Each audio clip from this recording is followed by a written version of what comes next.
O'zbeklarni haqorat qilgan tiktoker qo'lga olindi. Ijtimoiy tarmoqlarda Abdulloh nomi bilan tanilgan tiktoker Yugay Valeriy qamoqqa olindi.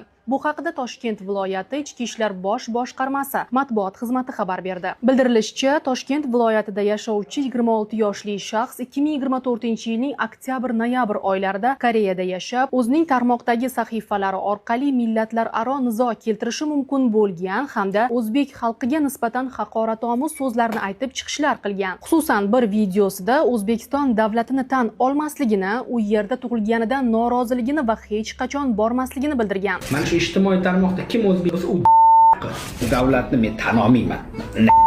Bu davlatni men tushunmayman bu millatni. Qanaqa millat bu? Dalada.